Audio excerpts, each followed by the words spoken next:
तो अगले क्वेश्चन में हमारे पास एक सिलेंडर है, हमने उसके अंदर फील्ड पता करना है। ओके, तो इस तरह से अपने पास एक सिलेंडर है, सॉलिड सिलेंडर नॉन कंडक्टिंग यहाँ पर। ओके, ये इसकी एक्सिस हो जाएगी। Suppose non conducting solid cylinder है, तो इसके अंदर मतलब भी चार्ज है। This is non conducting solid conductor. Radius suppose इसका r है। हमने पता क्या करना है, इसके यहाँ पर किसी भी पॉइंट पर इलेक्ट्रिक फील्ड पता करनी है। तो करना क्या है, हमने गॉसियन सरफेस बनाना है इस पॉइंट के थ्रू। तो इस तरह से एक सिलेंड्रिकल गॉसियन सरफेस इस पॉइंट के थ्रू जहां पर फील्ड पता करनी है वहां पर बना लेंगे हम, बिल्कुल ऐसे, इस तरह से ये ऐसे आ जाएगा। यहाँ पर भी सेम वे, नीचे भी इस तरह से गॉसियन सरफेस बना लिया हमने। फिर इस पॉइंट पर फील्ड की डायरेक्शन होगी ऐसे, क्योंकि पॉजिटिव चार्ज है गॉसियन सरफेस के अंदर, तो फील्ड की डायरेक्शन इसी तरह से होगी, चार्ज सिमेट्रिकल है। एंड यहाँ पर फील्ड की डायरेक्शन ऐसे होगी, और एरिया वेक्टर की भी डायरेक्शन हम जानते हैं, वो भी ds ऐसे ही होगा। ओके, और उसके बाद हम गॉस लॉ लिखेंगे। तो गॉस लॉ यही बोलता है कि E डॉट ds का integral charge enclose by epsilon not के इक्वल हो जाएगा। एक आपको ये दे रखा है कि इसकी जो हाइट दे रखी है सपोज सिलेंडर की, that is h। Okay, and एक जो वैल्यू और होती है अपने पास लैम्डा नहीं आएगा इसके केस में, हमारे पास रो आएगा क्योंकि वॉल्यूम है। तो रो हमारे पास इसके केस में इसकी डेंसिटी दे रखी है। कंसीडर कर लेते हैं कि ये वाली जो डिस्टेंस है दैट इज r, मतलब हमने r रेडियस का एक गॉसियन सिलेंडर बनाया है। ये जो गॉसियन सरफेस है ये सिलेंड्रिकल है, जिसका रेडियस कितना है, स्मॉल r। लैम्डा रो इसकी डेंसिटी है हमारे पास सिलेंडर की। तो गॉस लॉ जैसे लगाएंगे हम यहाँ पर, देन वी कैन राइट, तो यहां पे हम लिख सकते हैं E डॉट ds, तो cos 0 हो जाएगा ये, तो cos of angle 0 degree, charge enclose divided by epsilon naught. तो E बाहर आ गया, अंदर ds का जैसे हम करते आ रहे हैं, सारे स्टेप सेम है। ये हमेशा एंगल मैक्सिमम टाइम 0 ही बनेगा, लेकिन ऐसे हमेशा नहीं 0 ले लेना, पहले सोच लेना कि 0 आएगा। हो सकता है कई बार 90 भी होता है, जैसे हमने वो डिस्क वाला क्वेश्चन किया था जिसमें लाइन चार्जेस पड़े थे, तो उसके केस में एंगल 90 था एक फील्ड के लिए। तो ये डिपेंड करता है, ध्यान से देखना है। ओके, तो वैसे तो मैक्सिमम केसेस के लिए 0 ही होता है एंगल। तो cos 0 1 हो गया। फिर से अब charge enclose divided by epsilon not, इसकी वैल्यू हम कितनी डाल सकते हैं, इसकी वैल्यू हम डाल सकते हैं इसका surface area, that is 2 pi r into h। 2 pi r तो इसका रेडियस हो जाएगा, सर्कमफ्रेंस हो जाएगा सिलेंडर का, इनटू हाइट h, तो हमारे पास सरफेस एरिया होगा 2 पाई r into h। And volume कितना, चार्ज कितना आ जाएगा, चार्ज होगा रो इनटू जितना वॉल्यूम है, वॉल्यूम होता है पाई r square into h divided by epsilon not. Cylinder का वॉल्यूम पाई r स्क्वायर h होता है, तो वो कितना चार्ज आ गया गॉसियन सरफेस के अंदर, वॉल्यूम कितना है गॉसियन सरफेस का, रेडियस r है, हाइट h है, तो ये वॉल्यूम को डेंसिटी से मल्टीप्लाई कर दिया, h से h कैंसिल हो गया, r से r कैंसिल हो गया, पाई से पाई भी चला जाएगा। तो E अपने पास जो आ गया that is rho r divided by 2 epsilon naught. ये आ गया अपने पास इलेक्ट्रिक फील्ड। इसके केस में इसको थोड़ा दिमाग में भी रखना है यार, इलेक्ट्रिक फील्ड किसी भी पॉइंट के ऊपर जो आएगी that is equal to the rho r divided by 2 epsilon naught. अब इसी के अंदर एक क्वेश्चन पूछते होते हैं कि अगर मान लो हमने यहाँ पर कैविटी बना दी, जैसे वहां पर पूछा था, जो हमारे पास क्वेश्चन था ना स्फीयर के अंदर, जैसे वहां पर हमने कैविटी बनाई थी, सपोज इसके अंदर में अगर हम यहाँ पे कैविटी बना देते हैं, तो चलो यहाँ पर एक और फिगर बनानी पड़ेगी। तो यहाँ पे फिगर बना लेते हैं हम, सपोज इस तरह से सिलेंडर है, थोड़ा सा छोटी फिगर बना लेते हैं। यहाँ पे हमने कैविटी बना दिया, और कैविटी भी सिलेंड्रिकल है इस तरह से। ओके, ये कैविटी की एक्सिस होगी, और यहाँ पे चार्ज है सेम वे, उसी तरह स्फीयर वाले के केस की तरह, बस यहाँ पर अब हमने एक कैविटी बनाई है, वो सिलेंड्रिकल है सिलेंडर के अंदर, और उसने फिर से वही पूछा है कि इस कैविटी के अंदर फील्ड कितना होगा। तो करने का मेथड फिर से वही है, किसी भी पॉइंट पर हमने फील्ड निकालनी है ना, जैसे यहाँ से वो मान लो यहाँ से पोजीशन वेक्टर उसका है r2, और ये इसकी एक्सिस से उसका पोजीशन वेक्टर है सपोज r1, उसको हम r1 ले लेते हैं। उस पॉइंट का। तो फिर हम यहाँ पे लिख देंगे फील्ड जो इनसाइड कैविटी निकाल रहे हैं, फील्ड इनसाइड कैविटी, तो वो कितना आ जाएगा, पहले वैसे ही पहले मान लेंगे कि हर जगह चार्ज है, डेंसिटी इसकी रो ही है, तो फिर हर जगह चार्ज है, तो टोटल इलेक्ट्रिक फील्ड जो आ जाएगी that is equal to the rho R divided by 2 epsilon naught जो हमने निकाला है अभी। तो r1 है पोजीशन वेक्टर, तो पोजीशन वेक्टर r1 आ गया, ये आ गया अपने पास फील्ड। अगली बार ये E1 लिख लेते हैं। नेक्स्ट टाइम जब चार्ज हम सिर्फ इसके अंदर कंसीडर करेंगे, कैविटी के अंदर, बाहर नहीं कंसीडर करेंगे, तो वहां पर फिर फील्ड कितना आ जाएगा, when considering charge, this is considering charge everywhere, हर जगह चार्ज कंसीडर करके। बाद में इलेक्ट्रिक फील्ड E2 आ जाएगा रो R2 divided by 2 epsilon not, considering charge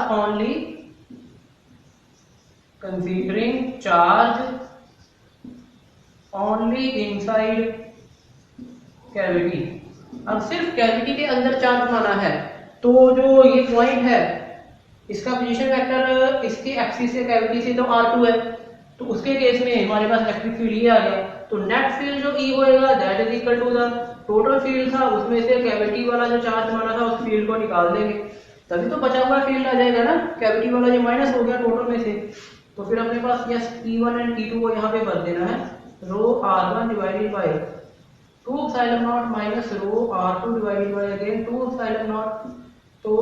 row divided by 2 epsilon naught common ले लिया, अंदर बचा R1 minus R2 E।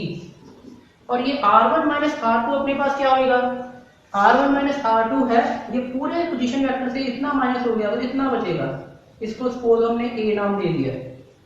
Okay. तो ये हमारे पास A बच गया, तो हमने लिख दिया है रो A vector divided by 2 epsilon not,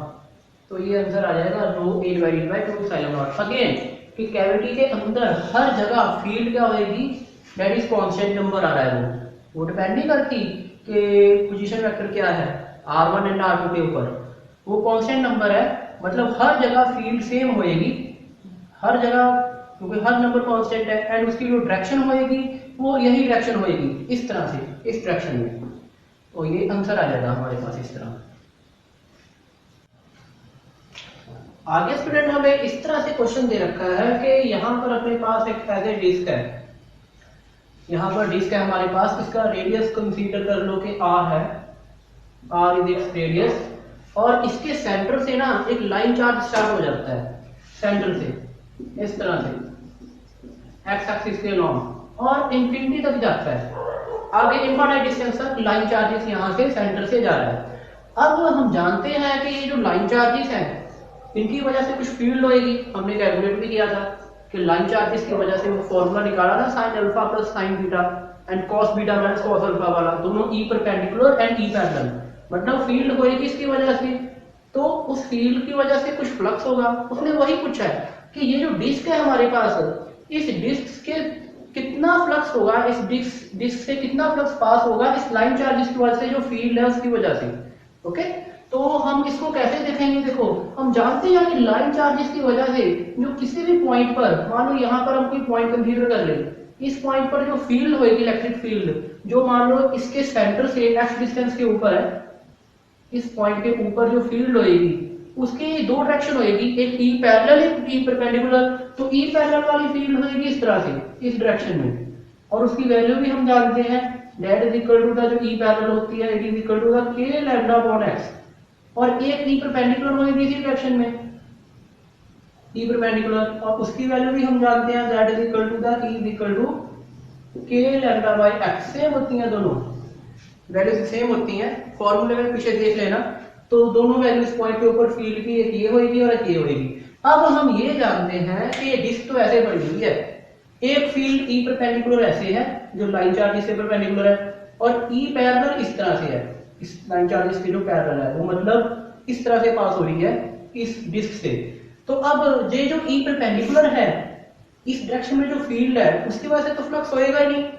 क्योंकि जो एरिया वेक्टर है उसकी डायरेक्शन तो सरफेस के परपेंडिकुलर होगी, डिस्क ऐसे है तो डिस्क के परपेंडिकुलर ये डायरेक्शन है एरिया वेक्टर की, और ये फील्ड ऊपर है तो एंगल 90 डिग्री हो गया। तो इस फील्ड से की वजह से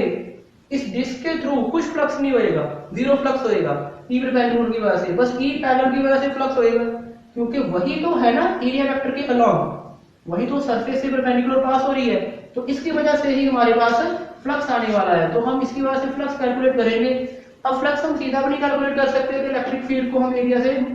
मल्टीप्लाई कर दें, फ्लक्स यही होता है ना electric field E dot A. हमें करना क्या पड़ेगा, पहले यहीं पर एक्स डिस्टेंस के ऊपर एक एलिमेंट कंसीडर करना पड़ेगा, क्योंकि फील्ड की जो वैल्यू है दैट इज वेरिंग, वो चेंज हो रही है एक्स के साथ, तो एक्स डिस्टेंस पर एक एलिमेंट कंसीडर करेंगे जिसकी विड्थ हमारे पास dx है, इस तरह से जैसा हम करते आ रहे हैं, इस एलिमेंट कंसीडर कर रहे हैं जिसकी विड्थ अपने पास ds है। अगर dx विड्थ है तो हमने इसकी वजह से अगर हम फ्लक्स लिखें तो वी कैन राइट जो स्मॉल फ्लक्स d फाई होएगा e डॉट ds, तो वो e डॉट ds कितना होगा, e की जगह पर e एंड ds क्या होगा, इसका सरफेस एरिया एलिमेंट, वो जो छोटा सा हमने dx विड्थ का हमने यहाँ पर एक रिंग कंसीडर किया है उसका सरफेस एरिया एलिमेंट, तो एंगल तो दोनों के बीच में 0 डिग्री है, कॉस ऑफ एंगल 0 डिग्री, क्योंकि दोनों की डायरेक्शन सेम होगी, तो यहाँ पर अपने पास e ds आ जाएगा। लेकिन सरफेस एरिया वी नो कि इस रिंग का कितना सरफेस एरिया है, that is pi are square, जो रिंग का सरफेस कितना आ जाएगा, एरिया कितना आ जाएगा, ये सरफेस का पाई आर स्क्वायर, तो ds कितना आ गया यहाँ से pi X naught R X square, तो ds बाई dx कितना आ गया, इट इज 2 पाई x, तो ds अपने पास आ जाएगा 2 पाई x इंटू dx, तो यही ds यहाँ डाल देंगे वैल्यू, तो e into 2 pi x dx, और e भी हम जानते हैं इलेक्ट्रिक फील्ड, इसकी वजह से फ्लक्स होगा, तो इसको अगर हम लिखें तो e की वैल्यू कितनी है, it is k lambda divide by x 2 pi x dx, तो अपने पास यहाँ से x से x कैंसिल हो जाएगा, आ जाएगा a k lambda 2 pi dx, ये आ गया d फाई। उस छोटा सा एलिमेंट कंसीडर किया था वहां से फ्लक्स कैलकुलेट कर दिया, अब टोटल फ्लक्स कैसे कैलकुलेट होगा, इसको इंटीग्रेट कर देंगे, तो टोटल फ्लक्स जो होगा that is the integration of the d phi and it is equal to the integration of the k lambda 2 pi x, और लिमिट बढ़ी जाएंगी, लिमिट हमारे पास पूरे डिस्क से फ्लक्स निकालना है, तो जीरो से मतलब ये रिंग कहां से स्टार्ट होगी, जीरो डिस्टेंस से, और पूरे आर तक जाएगी, तभी तो पूरी डिस्क बनेगी ना अपने पास, तो अब हम 0 टू आर लिख देंगे, तो k लैम्डा 2 पाई तो बाहर आ गया, dx का integration here is dx not x, dx का इंटीग्रेशन x हो गया और लिमिट होगी 0 टू r, k को कर दो आप चाहे 1/4 पाई एप्सिलॉन नॉट, लैम्डा 2 पाई ऐसे का ऐसे, और यहाँ r आ जाएगा, ये 2 पाई कटेगा, 2 रह गया, और जो अंतर अपने पास आ जाएगा it is equal to the lambda r divided by 2 epsilon naught, तो इतना हमारे पास फ्लक्स आ गया, ये जो वैल्यू आ रही है this is the lambda r divided by 2 epsilon not, मतलब इस डिस्क से इस जो लाइन चार्जेस हैं इनकी वजह से, जो लाइन चार्जेस की वजह से जो इलेक्ट्रिक फील्ड होएगी, उस फील्ड की वजह से जो डिस्क से फ्लक्स पास होएगा उसकी वैल्यू ये आ जाएगी।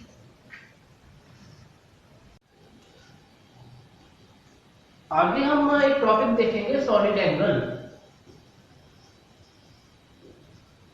इसकी जरूरत ना क्वेश्चन निकालने में कभी कभी पड़ जाती है, जैसे जो फ्लक्स के क्वेश्चन होते हैं ना उनमें इसका यूज होता है, वो क्वेश्चन इससे इजी निकल जाते हैं, तो जल्दी से हम इसको थोड़ा सा देख लेते हैं। तो सॉलिड एंगल सबसे पहले समझेंगे कि ये होता क्या है, तो सॉलिड एंगल सपोज इस तरह से हम इसको समझने का सबसे सिंपल जो मेथड है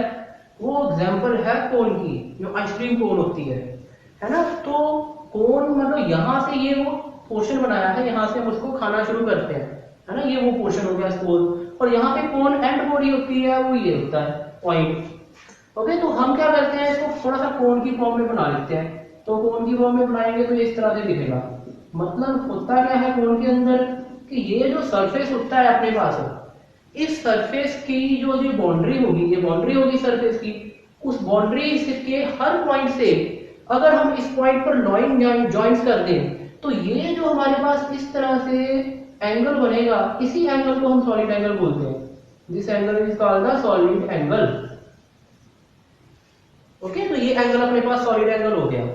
मतलब यो किसी सरफेस ने किसी पॉइंट के ऊपर बनाया है, उस एंगल को सॉलिड एंगल बोलेंगे। सरफेस बनाएगा कैसे, सरफेस की बाउंड्री के हर पॉइंट से जब उस पॉइंट पे कुछ लाइंस ज्वाइन होएगी तो इस टाइप का हमारे पास एंगल बन जाएगा। That angle is called the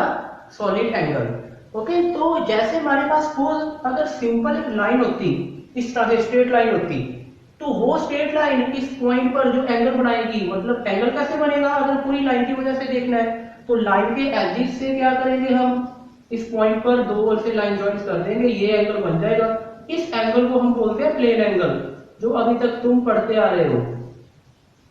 that angle is the plane angle, theta. Okay, लेकिन जो सरफेस बनाता है किसी पॉइंट पर वो सॉलिड एंगल होता है। तो सॉलिड एंगल को हम इस तरह से यहां पर लिख लेते हैं कि angle, we can write angle subtends by boundary of surface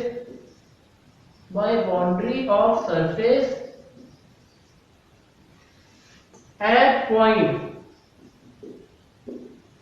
is defined as solid angle,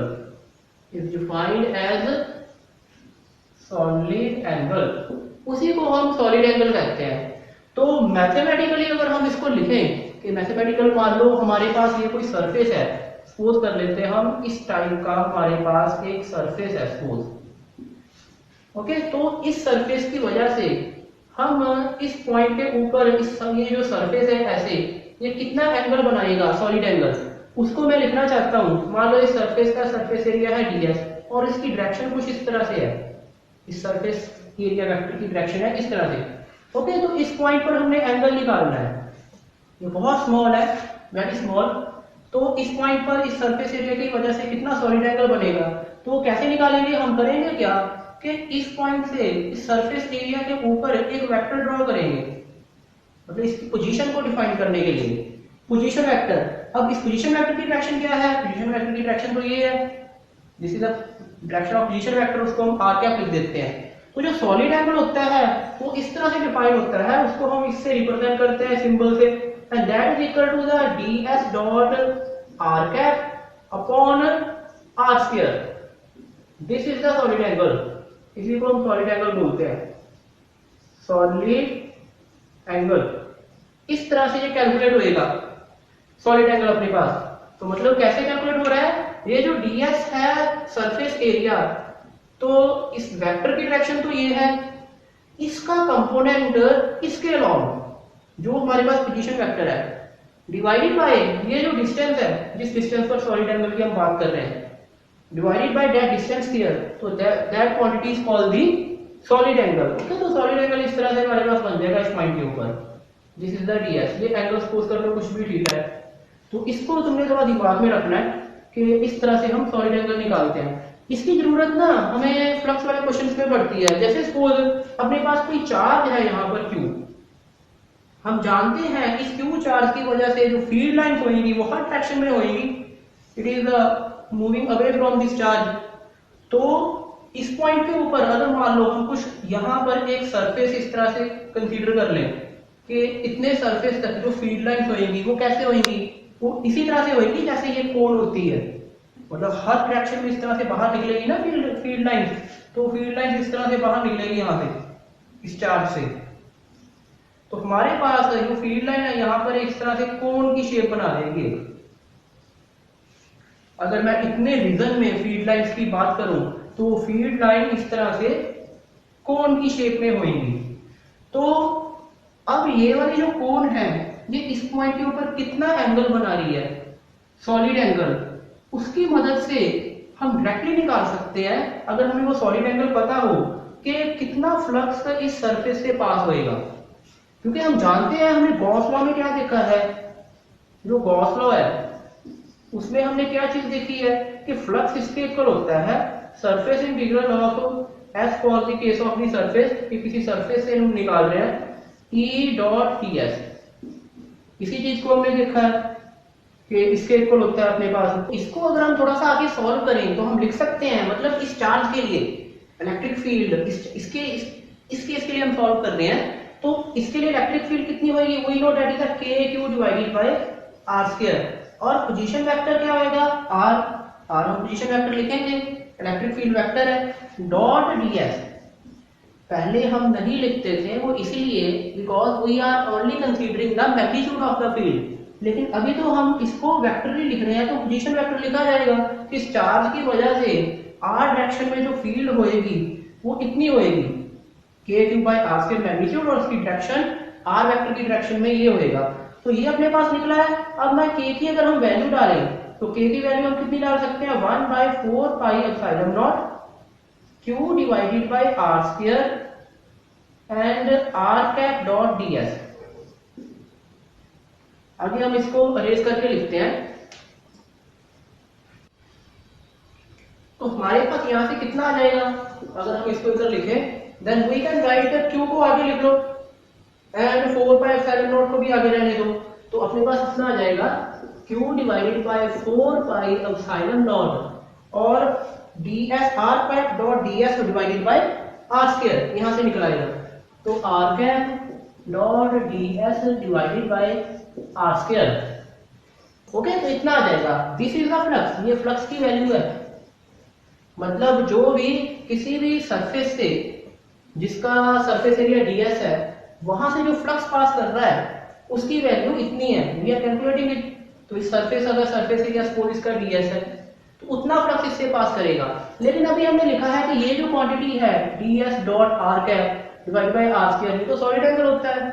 तो यहाँ पर भी यही लिखा हुआ है, तो डॉट प्रोडक्ट है, चाहे r कैप आगे लिख लो चाहे पीछे लिख लो, एक ही बात है। Because this dot product is scalar, तो इसकी जगह पर हम क्या लिख सकते हैं, this quantity is the solid angle. इसकी जगह पर हम सॉलिड एंगल लिख सकते हैं। तो फ्लक्स अपने पास कितना आ जाएगा, we can write it solid angle. तो solid angle divided by 4 pi q upon epsilon naught, ये वैल्यू आ जाएगी अपने पास फ्लक्स की। तो अगर हमें ये पता लग जाए कि कोई सरफेस किसी चार्ज q के ऊपर कितना सॉलिड एंगल बना रहा है, तो ये पता लग गया तो फिर इस फॉर्मूले से हम उस सरफेस के थ्रू फ्लक्स निकाल सकते हैं। ओके, तो इस वे में ये फॉर्मूला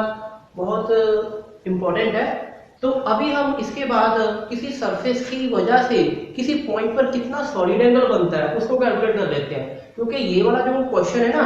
ये बार बार पूछा जाता है, एग्जाम में आया भी हुआ है और उसके बाद हम वो क्वेश्चन करेंगे भी। तो अभी हम कैलकुलेट करने जा रहे हैं कि सॉलिड एंगल बाय सरफेस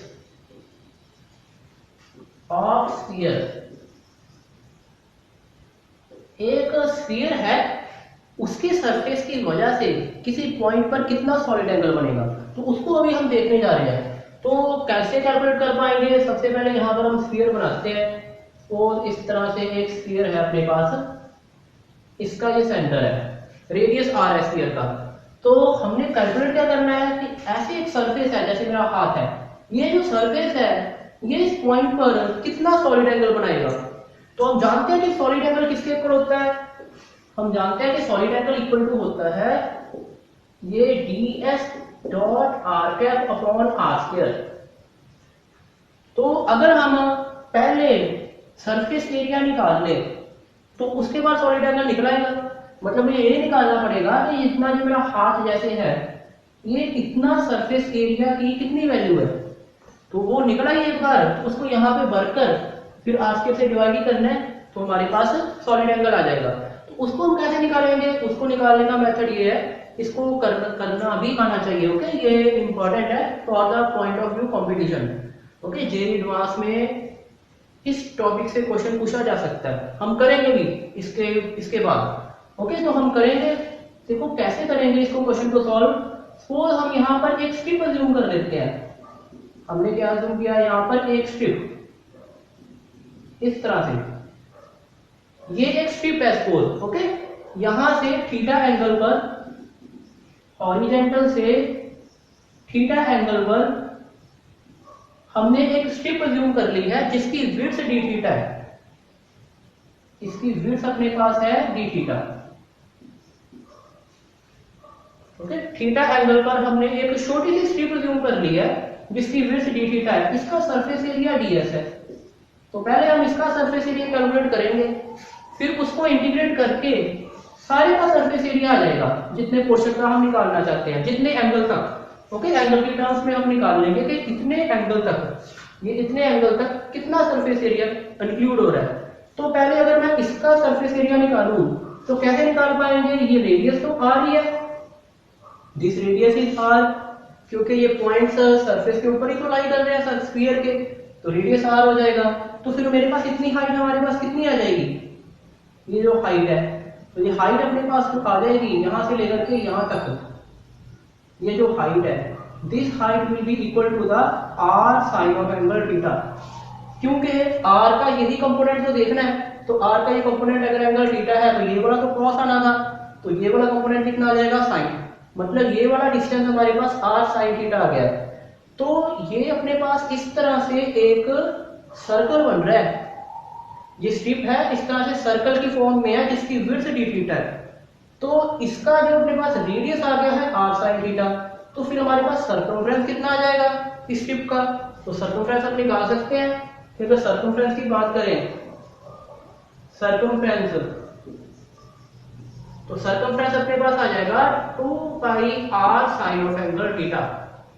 इसका circumference 2 pi are sine theta आ गया। लेकिन सर्कमफ्रेंस को अगर हम इसकी विड्थ से मल्टीप्लाई करते हैं स्ट्रिप की, तो हमारे पास स्ट्रिप का सरफेस एरिया आ जाएगा। ओके, तो इस सर्कमफ्रेंस को हम विड्थ से मल्टीप्लाई करके उस स्ट्रिप का सरफेस एरिया निकाल लेंगे ds, तो सर्कमफ्रेंस तो 2 पाई आर साइन थीटा है, इसको विड्थ से मल्टीप्लाई कर देंगे तो विड्थ कितनी होएगी, आर रेडियस है, ये भी तो आर ही होएगा, ये वाला डिस्टेंस भी आर ही होएगा, क्योंकि ये वाले पॉइंट भी तो सारे के सारे पॉइंट्स जो हमें छोटी सी स्ट्रिप मानी है उसके सारे पॉइंट्स दोनों वो सारे सर्कमफ्रेंस के ऊपर ही तो लाई कर रहे हैं स्फीयर के, तो फिर रेडियस आर होगा। तो अगर ये आर है तो ये कितनी सी जो स्ट्रिप की मोटाई है ये कितनी बन जाएगी, this is the R D theta, ये मोटाई अपने पास कितनी आ जाएगी, आर इंटू डी थीटा। तो हमने विड्थ से मल्टीप्लाई कर दिया है लेंथ को, सर्कमफ्रेंस से हमने इस विड्थ को मल्टीप्लाई करके सरफेस एरिया निकाल लिया है, दिस जो हमारे पास ये विड्थ होगी ना, ये कितनी ये मोटाई होगी, ये अपने पास आर डी थीटा हो जाएगी। बाय सेम लॉजिक हमने पहले भी कई बार किया हुआ है कि इस तरह से आर डिस्टेंस है, एंगल थीटा है, तो ये जो इतना सा लेंथ हो जाएगी आर थीटा ही होगी, this length is R D theta. तो ये अपने पास उस छोटे से स्ट्रिप का एरिया आ गया ds, इसी को इंटीग्रेट करना है, तो इसी को हम क्या कर देंगे इंटीग्रेट, तो इंटीग्रेट करके हम s निकाल लेंगे जितने भी हमने सरफेस का निकालना है, तो we will write here 2 pi are sine theta, तो आर स्क्वायर हो जाएगा डी थीटा, इसको इंटीग्रेट कर देंगे। अब इंटीग्रेशन कहां से कहां तक करना है, मान लो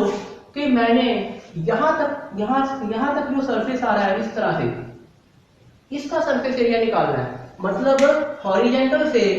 इस एक्सिस से थीटा एंगल तक का जो मेरे पास पूरा सरफेस आ रहा है उसका सॉलिड एंगल निकालना है, तो हम इंटीग्रेट कर देंगे 0 टू थीटा, तो अपने पास कितना आ जाएगा 2 पाई आर स्क्वायर, तो बाहर आ गया, अंदर आ जाएगा integration of the sine theta d theta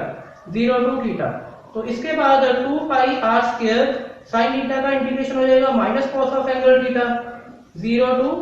theta, then 2 pi are square minus sine को बाहर लिख लो, फिर पहले लिखेंगे कॉस ऑफ एंगल थीटा, फिर माइनस कॉस 0 हो जाएगा 1, upper limit and then lower limit, तो यहां तक अपने पास इतना आ जाएगा। तो इसको ऊपर अगर हम यहाँ पे सॉल्व करें तो सॉल्व तो हो ही चुका है, बस माइनस साइन को अंदर लिख लो, तो हमारे पास जो सरफेस आ रहा है that is 2 pi are square 1 minus cos of angle theta, इतना आ रहा है हमारे पास। तो ये अपने पास सरफेस एरिया आ गया,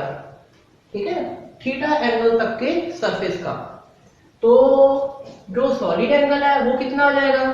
solid angle we know it is equal to the s divided by r square होता है, यहाँ पे लिखा हुआ है। अब r कितना होगा हमारे वाले केस में, तो r हमारे पास रेडियस ऑफ स्फीयर पड़ने वाला है,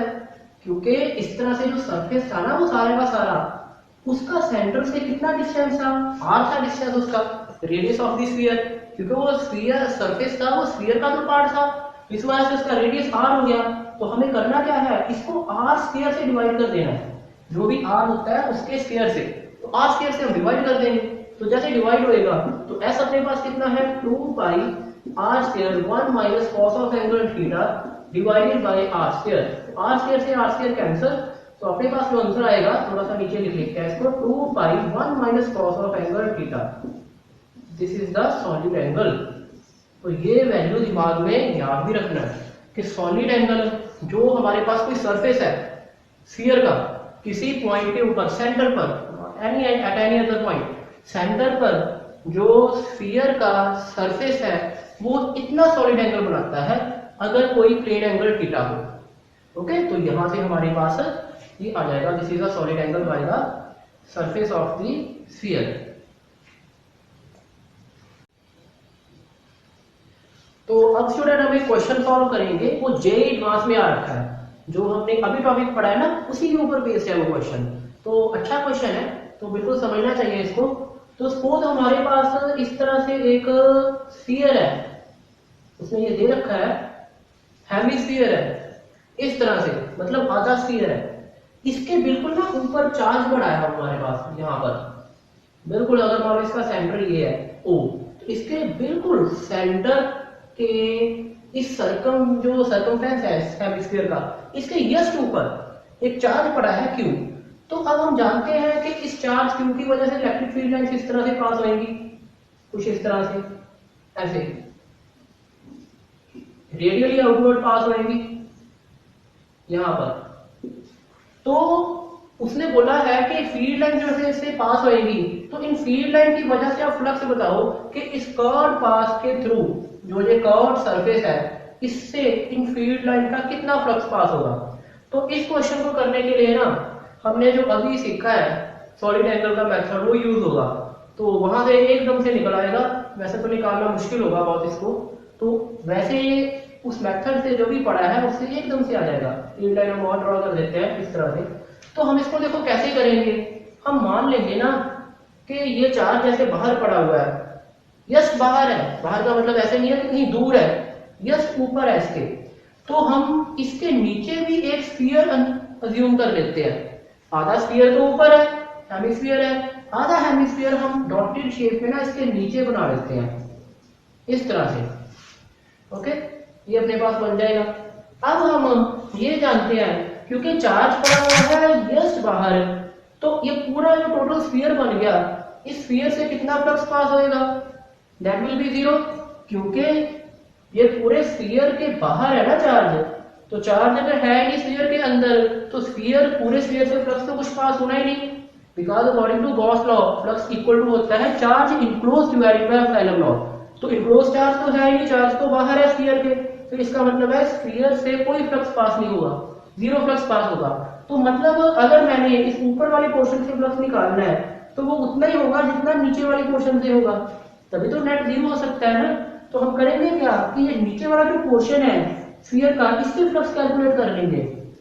तो इससे फ्लक्स अब कैसे कैलकुलेट होएगा, हम करेंगे क्या कि यहाँ पर इस पॉइंट के ऊपर ये जो पॉइंट्स है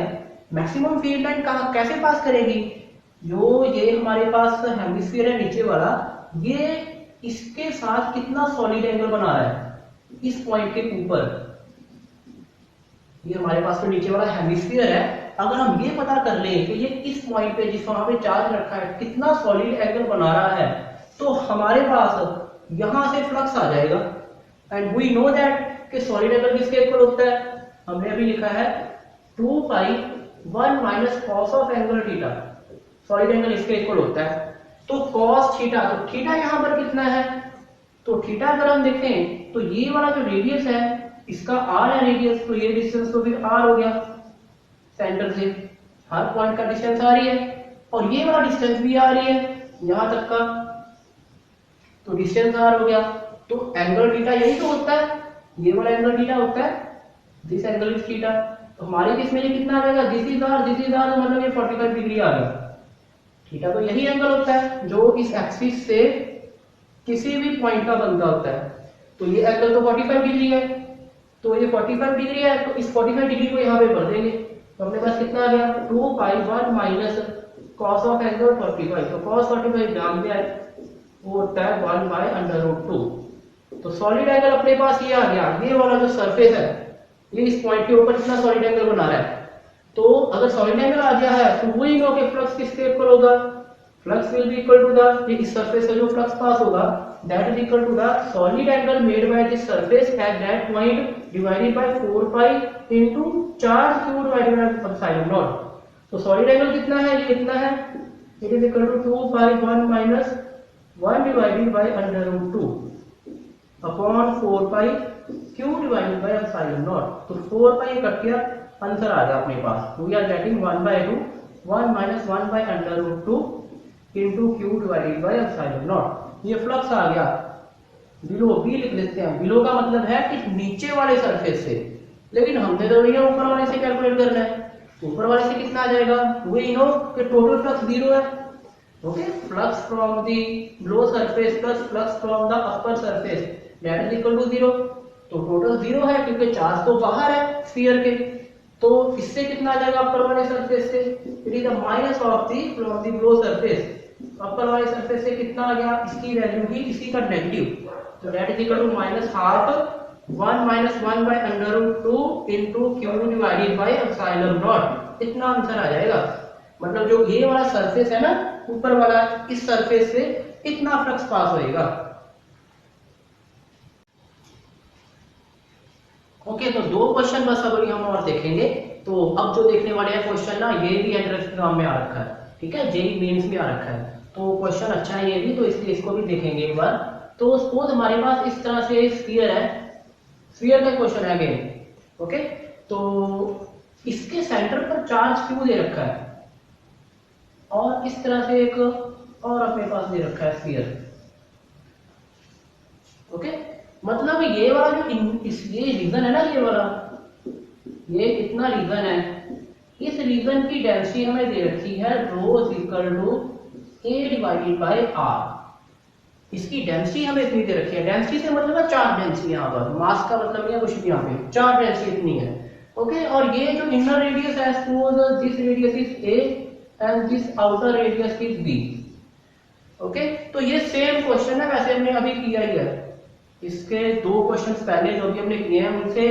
उसके साथ वाला, इसके साथ वाला वो क्वेश्चन था। ओके, तो ये क्वेश्चन अच्छा है, तो इसको एक बार कर लेते हैं। इसमें हमें ये खुद बताया गया है कि इस पॉइंट पर जो फील्ड है ना, इलेक्ट्रिक फील्ड है, इस पॉइंट के ऊपर वो उतनी है जितनी इस पॉइंट के ऊपर है। मतलब ये है कि इलेक्ट्रिक फील्ड इसके इनर साइड पर जो बाउंड्री है वहां पर उतनी है जितनी आउटर साइड पर है। ये गिवन है हमें। अगर इलेक्ट्रिक फील्ड दोनों पॉइंट्स पर सेम है तो उसने बोला है ऐसा होने के लिए आप ये बताओ कि ए की वैल्यू कितनी हो, है ना। For what value of a electric field at point this will remain equal to at point this. Okay, तो ए बताना है हमें। तो उसके लिए हम कैसे करेंगे, ये खाली है region, this is empty. Shaded का मतलब होता है कि यहाँ पर मैटर है और ये रीजन खाली है, हॉलो है ये। तो हम कैसे करेंगे, हम क्या करेंगे, गॉस लॉ लगाएंगे इसके अंदर। गॉस लॉ से पहले तो हम इस पॉइंट पर फील्ड निकाल रहे हैं जो अंदर वाला रीजन है, फिर हम बाहर वाले पॉइंट्स पर फील्ड निकालेंगे। तो अगर मैं इस इन पॉइंट के ऊपर फील्ड निकालूं तो गॉस लॉ लगाने की भी मुझे जरूरत नहीं है। ओके, क्योंकि मैं जानता ही हूं कि इस पॉइंट पर फील्ड क्या होगी, इस वाले के ऊपर। तो फील्ड कितनी होगी, इसके अंदर चार्ज क्यू है और डिस्टेंस कितना है ए, तो के क्यू बाई ए स्क्वायर आ गया। कितना पॉइंट आ जाएगा इस पॉइंट पर, फील्ड की वैल्यू कितनी आ जाएगी, के क्यू बाई ए स्क्वायर। क्योंकि मैं जानता हूं ना फील्ड, देखो इस पॉइंट के ऊपर हर चार्जेस की वजह से होती है, चाहे वो चार्ज अंदर है चाहे वो चार्ज बाहर। यहाँ पर भी चार्ज है लेकिन वो चार्ज वेरी कर रहा है आर के साथ, डेंसिटी वेरी हो रही है ना, तो चार्ज वेरी हो रहा है। जैसे जैसे हम दूर जाते जा रहे हैं यहाँ से तो चार्ज कम होता जा रहा है, क्योंकि आर बढ़ेगा तो डेंसिटी कम होगी, तो चार्ज कम हो रहा है। तो चार्ज यहाँ पर भी है और यहाँ पर सेंटर पर है, तो इस पॉइंट्स पर जो फील्ड होगी वो सारे चार्जेस की वजह से है, इसकी वजह से भी और इनकी वजह से भी। लेकिन हम जानते हैं कि अगर इस तरह से स्फेरिकल हमारे पास कोई बॉडी हो तो उन सारे पॉइंट्स की वजह से जो चार्ज होता है,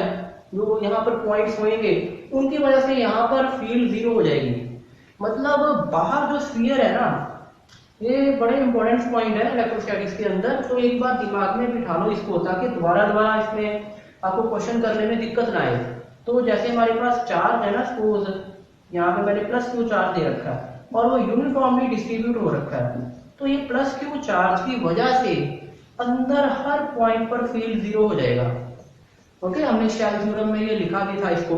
हर पॉइंट पर फील्ड ने 0 हो जाना है। मतलब बाहर वाले चार्ज का अंदर कोई इफेक्ट नहीं हो रहा। ऐसी बात नहीं है कि फील्ड नहीं होती चार्जेस की वजह से, अंदर फील्ड होती है, लेकिन इस केस के लिए अगर स्फीयर हो तो उन सारे की वजह से अंदर फील्ड जीरो हो जाती है, सारे चार्ज की वजह से। तो इसलिए हम जानते हैं, इसको हटा देते हैं हम, तो इसकी वजह से भी बाहर वाले चार्ज की वजह से यहाँ पर हर पॉइंट पर फील्ड जीरो होगी, तो सिर्फ ये चार्ज बचा है, तो इसकी वजह से फील्ड जो आ जाएगी, मतलब field at point a that is equal to the k cube divided by a square. तो ये अपने पास आ गया। अब हमने फील्ड निकाल लिया बी पॉइंट के ऊपर, तो बी पॉइंट पर फील्ड निकालनी है, तो वैसे तो हम यहाँ पर गॉसियन सरफेस बना के एकदम से निकाल देते, चार्ज में अंदर पता है क्यू है, लेकिन ये चार्ज वेरी कर रहा है, तो पहले हमें यहाँ पे चार्ज निकालना पड़ेगा, जैसे हमने उस क्वेश्चन में निकाला था, यहाँ पर डेंसिटी इस तरह लिखी थी ना 1 minus r divided by r, वैसे ही हमें उसी सेम वे से यहाँ पर पूरा चार्ज निकालना पड़ेगा। तो उसके लिए पहले हम चार्ज कैलकुलेट अगर करें, ओके, तो calculation of charge in region, किस रीजन में कैलकुलेट करना चाहते हैं, आर बी से छोटा है ए से बड़ा है, उस रीजन के अंदर। तो इस रीजन में पहले चार्ज आएगा तभी तो फील्ड आएगी ना, क्योंकि गॉस लॉ में चार्ज की जरूरत होती है, charge enclose by epsilon naught, तो चार्ज तो चाहिए, तो चार्ज कैसे आ जाएगा, अब सेम वे वैसे ही करना है, किसी आर डिस्टेंस के ऊपर एक एलिमेंट ले लेना है जिसकी विड्थ हमारे पास dr हो, इस तरह से एक एलिमेंट कंसीडर कर लेंगे, ओके। अभी हम कोई गॉसियन सरफेस नहीं बना रहे, एक एलिमेंट लिया है, इसकी विड्थ अपने पास है dr, तो इसमें जो चार्ज होएगा that is equal to rho into dv, अगर इसका dv वॉल्यूम है पहले से हमने कर चुके हैं, फिर हम v लिखेंगे, कितना होएगा 4/3 पाई आर क्यूब, क्योंकि स्फीयर है, तो dv बाई dr कितना आ गया, सेम 4 पाई आर स्क्वायर, तो dv अपने पास आ जाएगा 4 पाई आर स्क्वायर dr, तो इस dv को यहाँ डाल देंगे, तो रो 4 pi are square dr, and जो हमारे पास रो है इसकी वैल्यू अपने पास कितनी है, a बाई आर, तो रो की वैल्यू हमने डाल दी a divided by r, 4 pi are square dr, एक r हो जाएगा यहाँ पे कैंसल, ओके। एंड इसके बाद हमारे पास कितना आ जाएगा, a 4 पाई को चाहे आगे लिख लो इंटू r dr, r इंटू dr dq, इसी को लिख देंगे integration,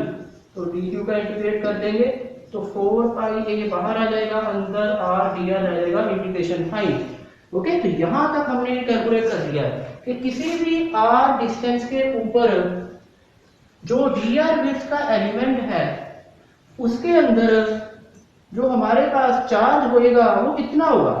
4 pi a r dr, इसको इंटीग्रेट करके अब हमें पूरे में चार्ज निकालना है, तो इंटीग्रेट कहां से कहां होएगा, इसके केस में कहां से कहां होना चाहिए,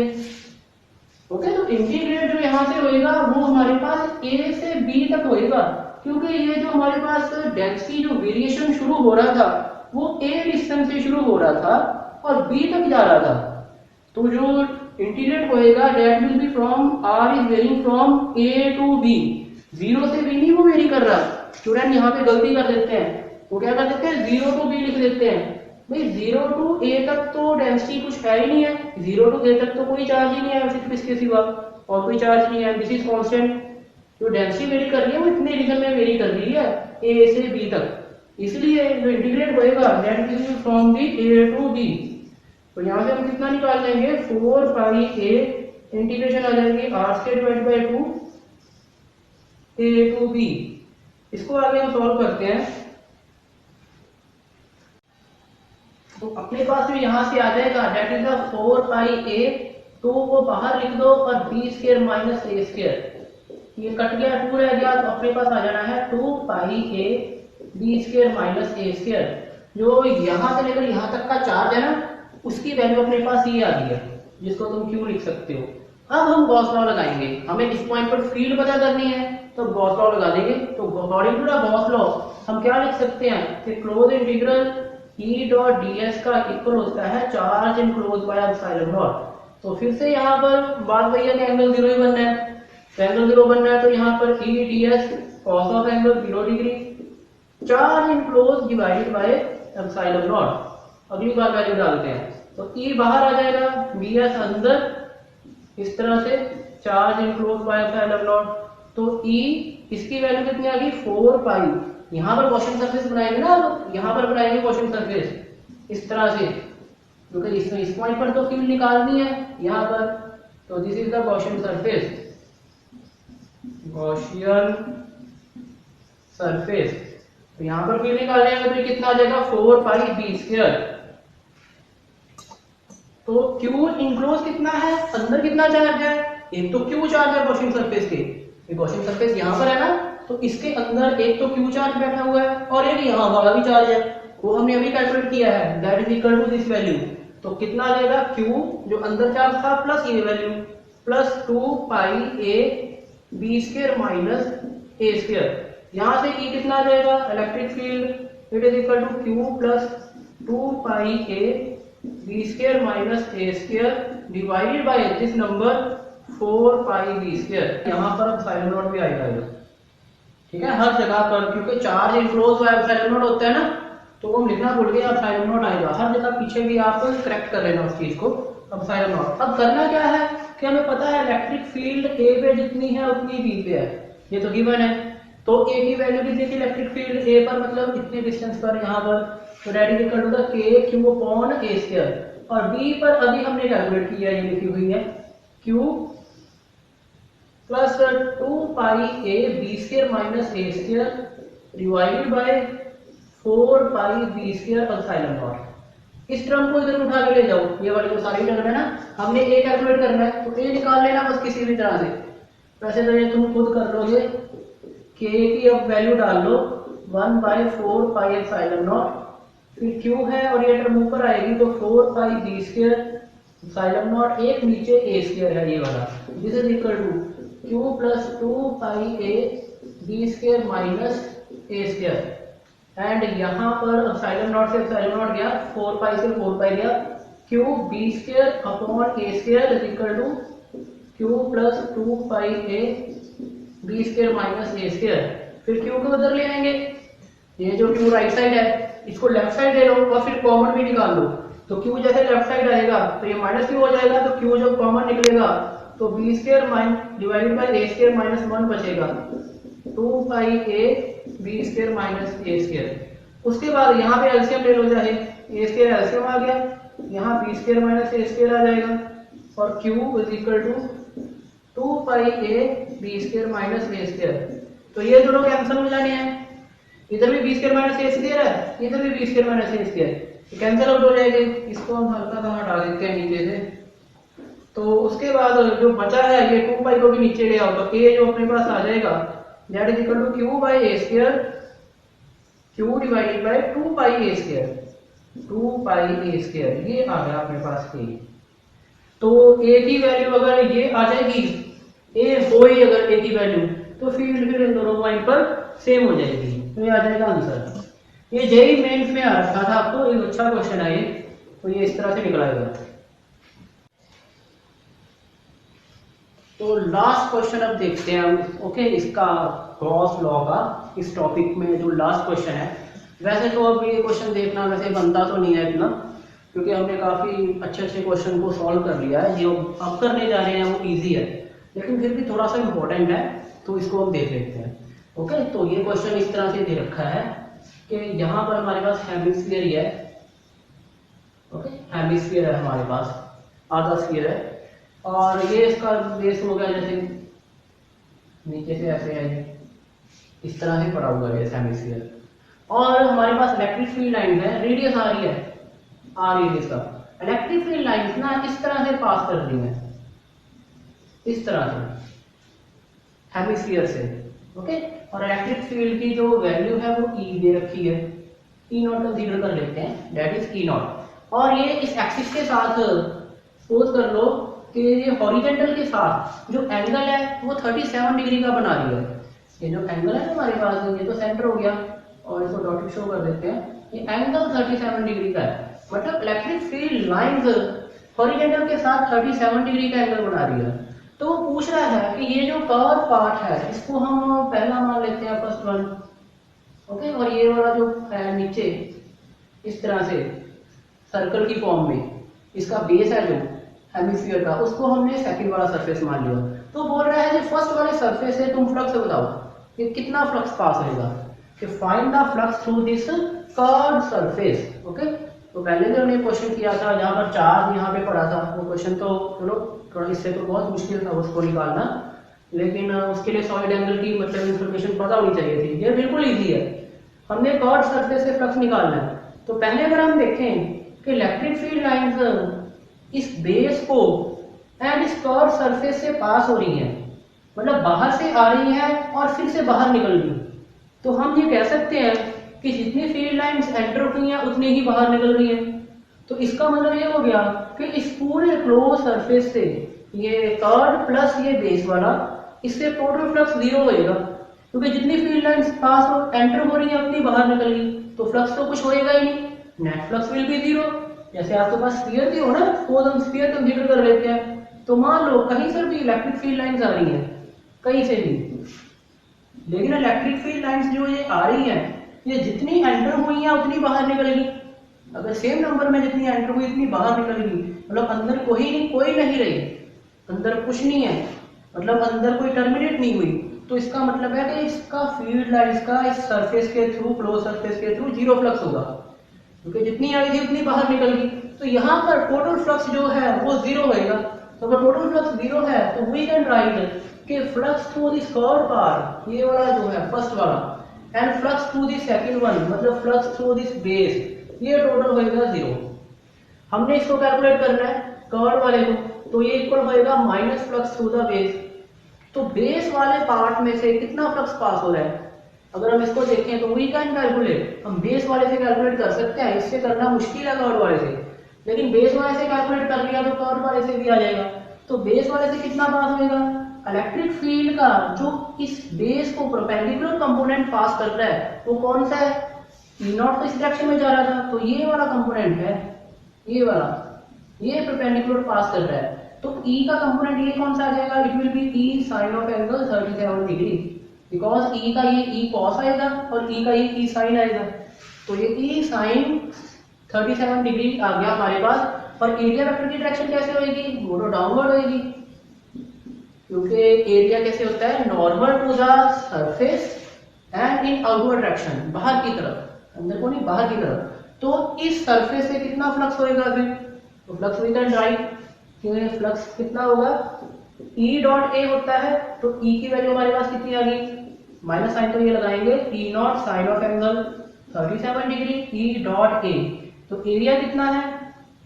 एरिया अपने पास है A, it is a pi are square, इसका एरिया पाई आर स्क्वायर है। कॉस ऑफ एंगल कितना बन रहा है इलेक्ट्रिक फील्ड एंड एरिया के बीच में, that is equal to 180 degree, E dot a लिखना है ना हमने, तो E A cos of angle theta, तो वो 180 है इलेक्ट्रिक फील्ड एंड एरिया के बीच में, तो अपने पास cos 180 माइनस 1 होता है, वो माइनस वन प्लस 1 हो जाएगा, तो E naught and sine 37 degree हम लिख सकते हैं, दैट इज आई 3/5, साइन 37 अपने पास 3/5 होती है इसकी वैल्यू, ओके। तो साइन 37 3/5 लिख लिया, पाई आर स्क्वायर, ये हमने +1 में भी किया था, इसको याद रखना है कि cos 37 एक साइन, तो ये अपने पास आ जाएगा 3/5, तो ये आंसर आ गया, it will be equal to the 3/5 E naught pi are square flux through the curve surface. जो बेस से फ्लक्स निकाला है हमने उसका नेगेटिव ले लिया तो कर्व सरफेस से आ गया, तो इस कर्व सरफेस से फ्लक्स निकल आएगा, ये इतना फ्लक्स इससे पास होएगा, टोटल जीरो है, ओके। तो जितना इससे पास होएगा उसी का नेगेटिव कर्व सरफेस से पास होएगा, तो ये इतना आंसर आ जाएगा इस केस में, ओके। तो हमें इतना ही देखना था, ओके। गॉस लॉ में आपको इतना ही जानना जरूरी है, बाकी क्वेश्चन तो और भी पॉसिबल हो सकते हैं, ठीक है, लेकिन जो इंफॉर्मेशन चाहिए किसी भी टाइप के क्वेश्चन को सॉल्व करने की, वो आपको इसमें मैंने आपको प्रोवाइड करवा दी है, ओके, गॉस लॉ में। बाकी कुछ क्वेश्चन होंगे तो हम वैसे ही जैसे टॉपिक्स के बाद में कर लेंगे, एक क्वेश्चन सेशन रखकर उसी के अंदर। तो अभी तक आप इसको इतना ध्यान में रखना, नेक्स्ट टाइम हम पोटेंशियल देखेंगे, इलेक्ट्रिक पोटेंशियल क्या होता है, okay, that is also very important, तो उसको हम नेक्स्ट टाइम देखेंगे।